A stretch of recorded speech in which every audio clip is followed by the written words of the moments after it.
how to become native to the land that you're living on. Let's click through a few of the reasons why you aren't native or can never be native.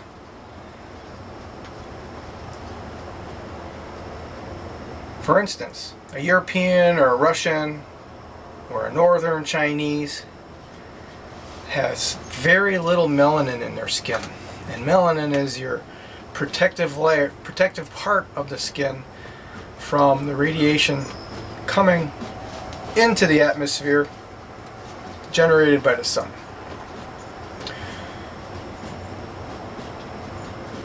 People with very low melanin cannot possibly think to become native or live without technology 6,000 feet above sea level at the equator.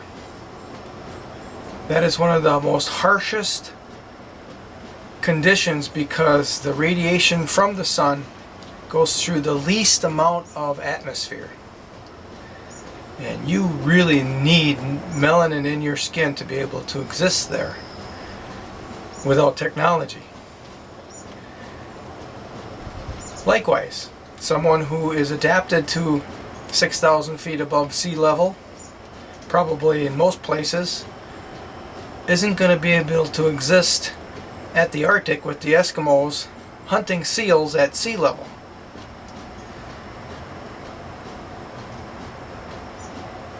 And you know, it gets more complicated and detailed from there, but I'm just speaking towards the melanin part of it. You know, the next step would be to think about what type of bacteria do you have in your stomach and intestines to be able to process the food that comes from the local area. Obviously the Eskimos didn't eat a lot of vegetables, so they had an entirely different bacteria colony in their bodies than the Europeans did in Portugal. But fortunately for most of us, now that we've colonized other areas and and everything's a melting pot now where people from sub-Saharan Africa now can move to the United States or move to Europe. They've been able to, and we're mixing all these cultures, we're mixing all these physical attributes that were adapted to localized areas. We're mixing all of this, and the reason we're able to mix is because of technology. Technology in transportation, technology in the people who do have less melanin and who do live 6,000 feet above sea level. They are largely living in buildings, or they're being transported in enclosed spaces with air conditioning, and they're wearing wide brimmed hats, which really is a low level technology, so it's not that big a deal. But they need to do this to be outside a lot, or they need to do it even to be outside a little, or their skin or organ that covers the outside of their body will just be burnt up by the radiation. And also the radiation goes through your skin if you have less melanin in those situations, and then you get too much radiation inside of you as well. So how can we be adaptive and finally consider, like in my case, I know half of my family, probably a larger percentage, came from Scandinavia, came from Sweden. And who knows where they came from before they came from Sweden. It's possible that that's just so homogeneous there that you really don't know for sure. But that's where my grandmother came from, and my great-great-grandfather came from on my dad's side. I know that for sure. So how can a person like I, who grew up whose ancestors grew up at 60 degrees N latitude, now I'm at 44 degrees N latitude, how am I going to be able to adapt to the conditions here? Well, first of all, our cells are replaced every a number of times a year. All of the cells are replaced, and our body is adaptive in that over time the cells that are the most successful are the ones that are that reproduce. So we can adapt over time based on this constant recycling of the cells in our entire body. I think it's a slow process, but it's definitely doable. And the same thing with your brain cells. That's all replaced. And if we're eating the food from the local system, and we're outside a lot in the local system, I mean by the biome, all the creatures that exist outside, including the bacteria. When you're outside a lot, this bacteria and all the rest of these creatures have an influence on how your body reproduces the cells and how your body interacts with these creatures. Our body has a lot of bacteria in it, and if our bodies are filled with the bacteria from our local biome, now we get into an adaptive state with the local biome. That means we're going to have to be outside a lot, and we're going to have to be eating the food from the local biome, and we're going to be receiving the level of sunlight that we are here at the local biome. We're not going to be able to travel a lot and be out of our local biome very much, because then we're mixing biomes.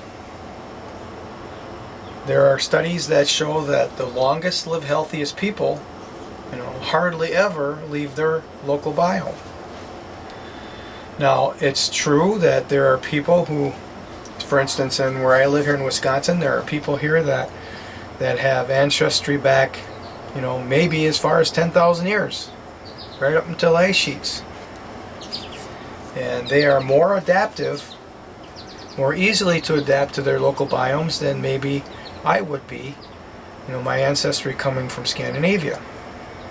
However, some of those people may be living the life of high technology and are not going outside very much and are traveling all over, and they are adapting to those circumstances instead of their local biome. So I think there's a case to be made that I may be more native to this land right here than someone whose ancestors have adapted to this area. So it all comes down to whether or not you're interacting on a long time scale basis with your local biome. And this is a generational effect as well. Your children, if you've been one who adapted to the local biome and you've raised them to be adaptive to that biome, and they have children, and we go through the generations, then we truly will know someone who is totally adapted to that biome. And therefore, I feel they can be called a native. So with that, just got a short little ending to this one. I'm going to look at all of the alliums here I have dehydrating or drying in my shed. And there's another couple patch of garlic that I could take out, but I don't know if they got the stems left anymore to be able to hang them. But we're looking at shallots.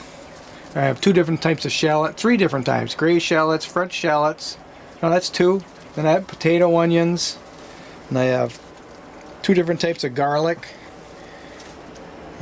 Upper Peninsula of Michigan commercial grade. And I have this white garlic that I don't even know what it is. The person that I bought it from at the farmer's market didn't know the name of it, or else she didn't want to tell me. But it's got some very nice bulbs to it. And potato onions, lots of potato onions. Lots of potato onions. I've got some also Craig onions, and I'm just drying for a little bit here. I'm going to be bringing them in the house after I think they're a little bit dry, and I'm going to keep taking from them as they're hanging here and consume them before I start working on these other types of onions that store for a long time. Potatoes, onions, I've had them for longer than a year already, and they're still, hard and fresh. And then I have elephant garlic. You can tell those by the corms they grow over here. This is actually a leek, but it tastes like a garlic. And I think the elephant moniker is because they can grow to be quite large. All I got is a 2x4 draped across the rafters in the top with screws on them, and this is baling twine that I hang them with.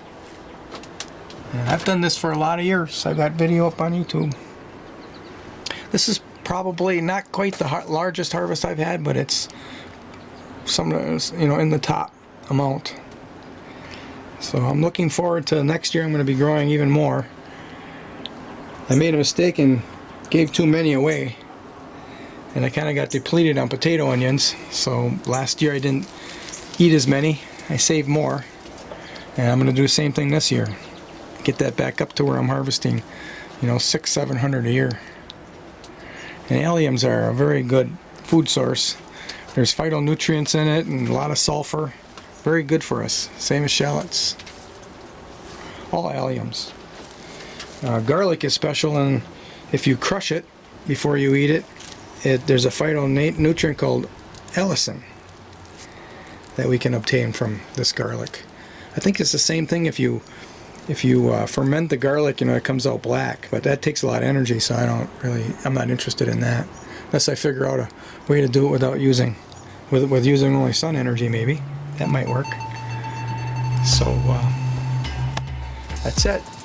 That's your Sunday morning sermon.